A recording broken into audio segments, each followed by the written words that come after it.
지난 시간 우리가 함께 성막에 대해서 성막이 완성되는 장면을 함께 말씀을 나누었습니다. 오늘은 이어지는 두 번째 말씀으로 성막이 다 완성되었을 때 성서는 무엇을 우리에게 말씀하고 가르치고 있는가, 그 부분을 함께 우리가 묵상하고자 합니다.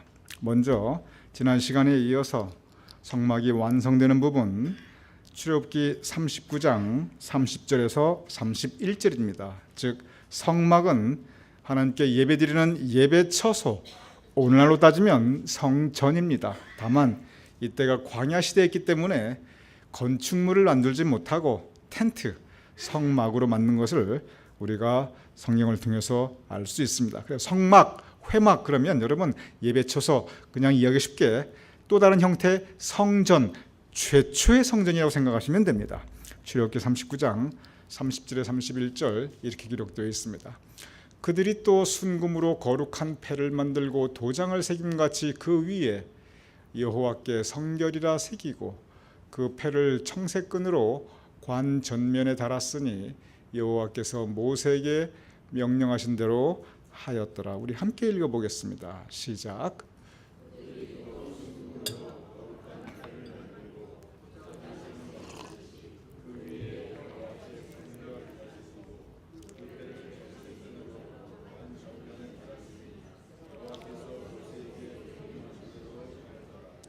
네, 감사합니다. 여기에 보면은 순금으로 패를 만들어 머리에 관에 하나의 도장처럼 새겼는데 뭐라고 됐냐면 이 성경에 따옴표를 찍혀 있는 그 부분이 굉장히 드문데 여기에 강조의 의무로 성경에 이런 경우가 별로 많지 않아요. 여호와께 성결 해놓고 이 따옴표를 찍었습니다. 여호와께 성결이라고 하는 이 단어를 우리가 오늘 새벽에 함께 묵상하고자 합니다. 지금 성전이 다 완성되었습니다. 성막이 완성되었습니다. 무엇입니까? 하나님께 예배하는 곳입니다. 어떤 곳입니까? 하나님의 백성들이 함께 모이는 곳입니다. 여러분, 교회는, 성전은 근본적으로 우리 신앙 공동체입니다. 그래서 오늘날 교회라고 그러면은 건물을 의미하는 것이 아니라 이 공동체 자체를 의미합니다. 성전, 성막, 엄격히 말하면 분명히 장소의 개념이지만 그러나 그것은 공동체, 신앙 공동체의 의미입니다. 왜냐하면 그곳에서 예배가 드려지고 또 그곳에서 친교가 이루어지고 그곳에 함께 사역을 하기 때문에 그렇습니다. 그런데 이 모든 성막이 완성된 다음에 하나님께서 주신 그 가르침과 단어는 여호와께 성결, 여호와께 성결. 제사장이 그래서 여호와께 성결이라는 저 관을 쓰고 있으니까 온 회중은 같이 예배를 드리면서 그것을 보게 됩니다. 즉 여호와께 성결, 이 단어가 성막을 다 완성한 다음에 하나님께서 직접 예배 공동체에게 주신 말씀입니다. 여기서 성결이란 단어, 우리 거룩함이란 단어와 사실 아주 비슷한 단어입니다. 이 성결, 이 거룩함, 요한 웨슬리 목사님께서는 이 부분을 가지고 굉장히 강조를 했어요. 여러분, 성결교라는 교단이 있지요. 우리 감리교에서 나간 교단입니다. 그리고 우리 감리교나 성결교나 똑같이 요한 웨슬리 목사님을 그 우리 신앙의 뿌리로 삼고 교단의 뿌리로 삼고 있습니다. 그런데 성결교가 왜 성결교라고 했냐면 굉장히 좋은 교단이에요. 한국에서 굉장히 일도 많이 합니다. 우리 감리교가 너무 이렇게 이 안에 좀 정치적인 요소들이 많으니까 이 교회 안에 이렇게 정치적이고 너무 인간적인 요소가 많다. 우리 다시 여호와께 성결, 우리 성결한 마음을 다시 가지자. 그래서 성결이라는 이 단어가 교단 이름이 되었어요. 여러분, 제가 감리교 목사인데 성결교회를 이렇게 여러분께 강조하고 이렇게 여러분께 대변하는 것이 아니라 다른 교단이라 할지라도 우리가 좋은 건 참 배워야 됩니다. 장로교 정말 좋은 거 많이 있습니다. 우리 배워야 돼요. 캐톨릭 정말 좋은 부분 정말 많이 있어요. 우리 배워야 됩니다. 성결교도 마찬가지예요. 참 좋은 교단이에요. 근데 우리 감리교에서 나갔어요. 보다 더 우리 감리교인들 성결하게 살자, 그 주장이지요. 그런데 요한 웨슬리 목사님께서 성결교나 감리교나 다 우리 요한 웨슬리 목사님이 이제 뿌리인데 이 성결 거룩함에 대해서 이야기하면서 두 가지 차원의 성결을 얘기했어요. 첫째는 뭐냐면 하나님과 나와의 1대1의 관계에서의 개인적인 성결, 그것을 personal holiness 이렇게 이야기했어요. 먼저 성결하기 위해서는 무엇이냐? 하나님과 나와의 영적인 관계. 그래서 기도하고 그리고 말씀 보고 우리가 함께 예배드리고 묵상하고 내 하루의 시간 가운데 적어도 일정한 시간을 하루 아침에 일어났을 때 그때 너무 바쁜데 그럼 잠들기 전에 그때 하나님과 함께 있는 시간, 하나님과 함께 있는 시간을 가지고 하나님과 나의 단 둘의 시간 말씀 읽고 기도하고 묵상하고 또는 찬양하고, 그래서 하나님과 나와의 영적 관계 속에서 내 믿음이 깊어져 가는 것, 그것이 나와 하나님과의 퍼스널 홀리니스, 개인적인 성결입니다. 근데 요한 웨슬리 목사님께서는 이 개인적인 성결도 강조하지만 그에 못지않게 또 무엇을 강조했냐면 우리가 공동체인데 이 공동체 안에서의 이 소셜 홀리니스를 또 개인적인 성결만큼이나 강조했어요. 그것이 뭐냐면 우리가 공동체를 이루어 사는데 우리 모두 예배 공동체이지요. 그런데 우리가 가지고 있는 이 공동체의 차원이 하나님의 나라가 우리 예배 공동체뿐만 아니라 우리가 살고 있는 이 사회, 우리가 살고 있는 이 인류 공동체, 국가와 세계, 이 모든 우리가 속한 사회, 모임, 공동체가 다 하나님의 성전이니까 우리가 공동체 안에서도 성결해야 된다. 이것은 무슨 의미냐면 우리가 살아가는 이 사회가 있는데 이 사회가 좀 더 성결해야 되지 않느냐. 요한 웨슬리 목사님께서 사셨던 그 시대가 이제 산업혁명이 이제 진전되어 가면서 빈부격차가 심각해지고 그리고 사회에 여러 가지 좋지 않은 현상들이 막 나타나기 시작하던 그런 때였습니다. 그래서 굉장히 도덕적으로 문란해져 갖고 사람들이 이렇게 좀 방탕해 가고 그리고 너무 낙심한 사람들이, 좌절하고 절망한 사람들이 나쁜 것에 의지해서 그냥 이렇게 그걸 잊어버리려고 하는 그런 때였어요. 그러면서 정의가 무너져 내리고 그리고 개인 간의 기독교인을 하면서도 이 사회생활이 조금 이렇게 준법 정신도 없고 여러 가지 좋지 않은 일들도 벌어지고, 그래서 요한 웨슬리는 무슨 말씀을 했냐면 우리의 이 성결하면 이 세상을 살아가는 이 사회 한 구성원으로 살아가는 우리의 삶의 모습에서도 성결해야 된다. 굉장히 강조했습니다.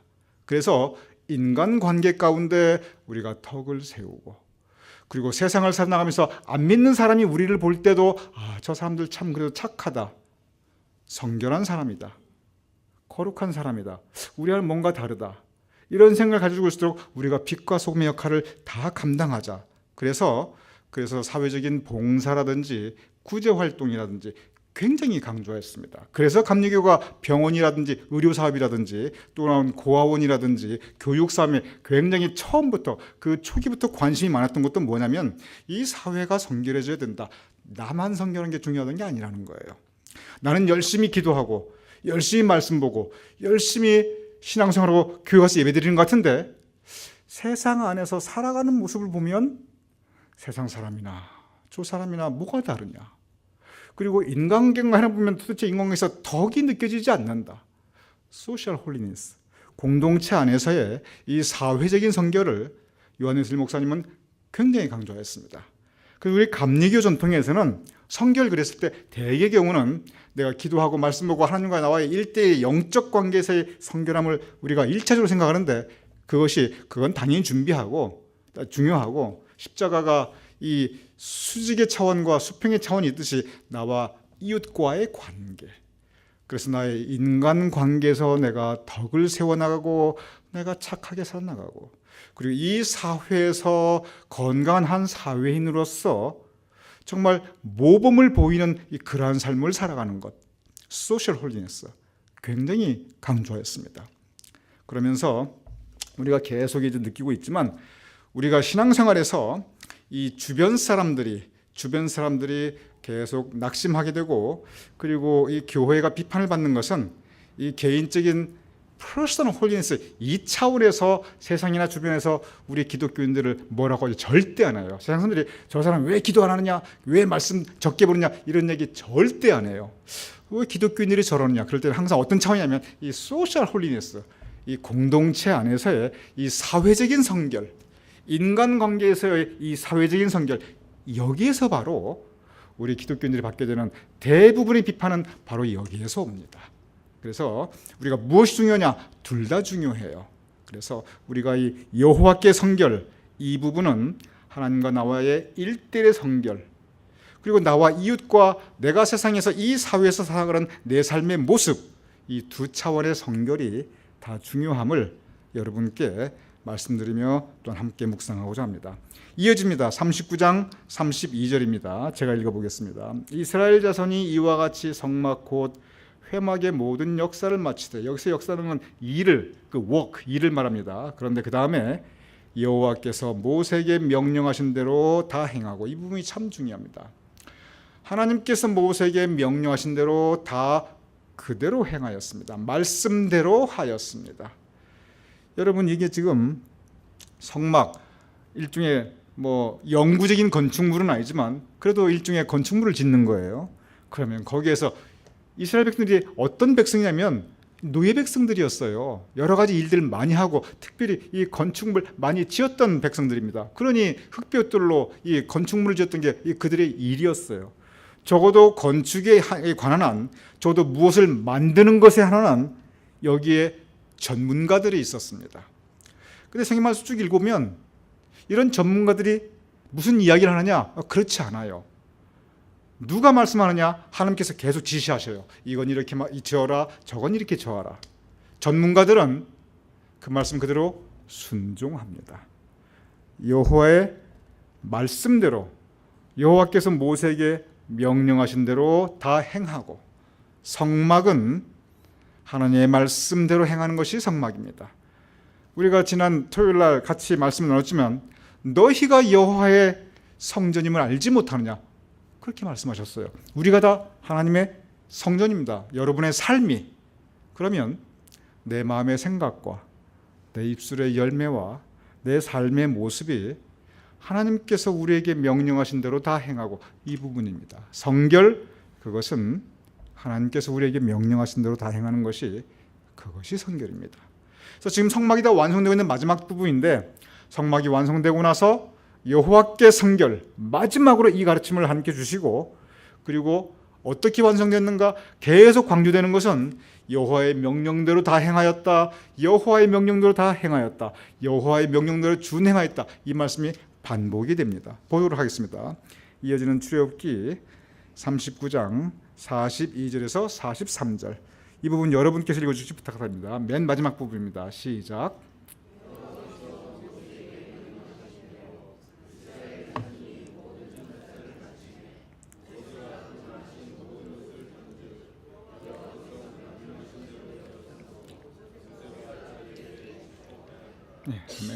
여기에 보면 모세가 여호와께서 모세에게 명령하신 대로 이스라엘 백성이 모든 역사를 마치매, 여기서 역사는 워크, 일입니다. 그 다음에 다시 한번 43절, 모세가 그 마친 것을 본즉 여호와께서 명령하신 대로 되었으므로, 두 번이 계속 반복이 됩니다. 이게 맨 마지막 장면입니다. 그래서 모세가 그들에게 축복하였더라. 모세는 이 축복이라는 의미가, 모세가 하나님께 우리 하나님의 백성을 복 내려 주시옵소서, 이 축제가 빌축자입니다. 그래서 모세가 그들에게, 하나님께서 그들에게 복 내려 줄 것을 축복하였습니다. 왜? 그 모든 것이 여호와의 명령대로 되었으므로. 우리가 성전입니다. 여러분과 저가. 그러면 명령대로, 적지 않은 경우 그 명령은 우리 생각과 다릅니다. 적지 않은 경우 그 명령은 우리 뜻과 계획과 다릅니다. 하나님의 명령이 내 뜻과 똑같다면 얼마나 신앙생활 좋겠습니까? 세상에 그것처럼 편할 게 뭐가 있어요? 내 뜻이 항상, 내 계획이 하나님과 똑같아요. 그런데 이것이 하나님의 뜻이 있고 거기에 내 뜻과 생각을 맞추어서 같으면 좋은데, 내 뜻과 계획이 앞서 나가고 하나님의 뜻은 따라오게 해요. 그래서 하나님의 뜻이 나하고 똑같으면 같이 가고, 아니면 하나님 옆으로 비껴 계시게 하고, 그런 때가 우리가 많이 있습니다. 그런데 하나님의 뜻과 계획과 말씀이 앞서고 그리고 그것에 순종하는 것이 내 뜻과 계획을 그 하나님의 뜻에 순종시키는 것이 그것이 성전의 역사였습니다. 그랬을 때 모세가 그들에게 축복하였습니다. 성전이 완성되었습니다. 성막이 완성되었습니다. 하나님께서 말씀하신 여호와께 성결, 그리고 모세는 하나님의 백성들이 그대로 행한 것을 그가 지켜보게 되고 그리고 축복하게 됩니다. 성결이라는 단어가 야고보서에서 또 나옵니다. 야고보서 3장 17절에서 18절 우리 같이 읽어보겠습니다. 시작.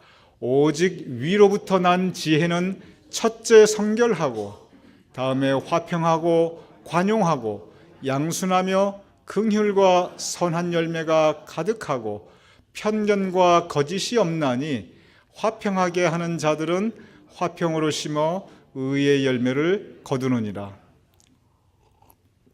제가 이 물을 마시니까 날씨가 추워지니까 우리 예비원님께서 아주 따뜻한 보리차를 여기서 담아두셨어요. 이 사소한 거지만 얼마나 감사합니까? 감사합니다. 야고보서에 보면 오직 위로부터, 여기서 위라는 것은 어떤 의미입니까? 하나님께서 내려주는 지혜예요. 우리가 이제 다음 주부터 평일 새벽 기도가 쉬게 되는데 거의 지난 1년 동안 우리가 묵상한 것이 잠언과 전도서예요. 잠언과 전도서에서는 계속 강조하는 것이 지혜롭게 살아라, 지혜롭게 살아라예요. 근데 지혜가 뭐가 지혜냐? 지혜는 제일 먼저는 여호와를 경외하는 것이, 하나님을 경외하고 하나님을 두려워하면서 그 뜻에 따라 타는 것이, 그것이 지혜로운 삶이라고 가르치고 있습니다. 그런데 야고보서에서 뭐라고 했냐면 그 지혜, 오직 위로부터 난 지혜, 즉 지혜롭게 사는 삶, 여호와를 경외하는 사람, 적어도 믿는다는 사람들이 어떻게 살아야 되는가? 첫째, 성결하고 거룩하게 살아가는 것입니다. 성결, 말씀 보고 기도하고 찬양하고 묵상하고, 첫째 성결하고, 그 다음부터는 전부 요한 웨슬리 목사님께서 가르쳐 주신 공동체 안에서의 소셜 홀리너스였어요. 이 소셜이라는 것은 나와 내 이웃과의 관계가 소셜입니다. 그리고 여기서 일하는 그 모든 것이 바로 공동체에서의 일입니다. 그러면 첫째 성결하고, 그 다음에는 화평, 어쨌든 평화스러워야 된다는 겁니다. 평화 깨지 말자는 겁니다. 관용은 내 뜻하고 달라요. 내 생각하고 달라요. 내 마음도 달라요. 그래도 내가 품어주는 겁니다. 포용하는 겁니다. 양순, 착하다는 뜻이에요. 착하고, 긍휼, 불쌍히 여기고, 그리고 선한 열매. 성경에 보면은 선한 열매가 있고 악한 열매가 있다고 그랬어요. 선한 열매는 저 성결한 마음에서 납니다. 악한 열매는 어디서 나오냐면 성경에 보면은 악의에서 나온다고 그랬어요. 악의는 우리 마음속에 의도를 가진 나쁜 생각입니다. 우리 마음속에 미움과 분노입니다. 우리 마음속에 낙심과 좌절과 절망입니다. 그래서 우리가 선한 열매를 내자, 모든 악의를 버리고 계속 성경에서 강조하고 있습니다. 그 다음에 편견, 이 편견은 한쪽으로 보는 거예요. 사람이 이렇게 쓰면 여기도 보고 저기도 보고 두루두루 봐야 되는데 그 사람은 다 좋은데 저건 틀렸어. 다 좋은 것만 계속 보면 돼. 저건 틀렸어. 한 가지 꼭 집어낸단 말이에요. 그러면서 그것만 계속 보는 거. 그게 편견입니다. 거짓이 들어오면요, 여러분 다 무너져요. 거짓 앞에 당할 성결이 없어요. 왜냐하면 거짓이라는 건 전염성이 있고, 거짓이라는 건 악령의 가장 큰 무기 중에 하나가 거짓이기 때문에 이 거짓은 참 악의 열매를 계속 만들어내게 됩니다. 그래서 그 다음 결론이 뭐냐면, 화평하게 하는 자들은 화평으로 심어 의의 열매를 거두느니라. 이 말씀에 보면은 이 성결은 하나님께 나와의 1대1의 관계이고, 저기에 나타난 단어들 하나하나 보시기 바랍니다. 저기에 나타난 단어들 하나하나가 하나님과 나와의 1대1의 관계예요? 나와 이웃과의 관계입니까? 어떤 게 더 많이 있습니까? 나와 이웃과의 관계입니다. 그래서 여호와께 성결, 이 여호와께 성결은 개인에게 준 말이 아니에요. 공동체에게 준 말씀입니다. 우리 모두 성결한 공동체를 세우자. 성결한 공동체, 하나님 바로 서고, 그리고 화평으로 의의 열매를 거두느냐. 여러분이 성결의 가르침, 성막이 완성되면서 주신 하나님의 가르침은 여호와께 성결입니다. 그리고 여호와께 성결, 바로 이 말씀이 우리 기독교 역사에서 지금까지도, 그리고 특별히 우리 요한 웨슬리 목사님의 뿌리를 두고 있는 우리 감리교회의 가장 커다란 전통 중에 하나가 바로 이 여호와께 성결입니다. 이 성결, 우리 마음속에 묵상하며 성결을 지켜나갈 수 있는 저와 여러분들 수 있기를 주님 이름으로 축원합니다.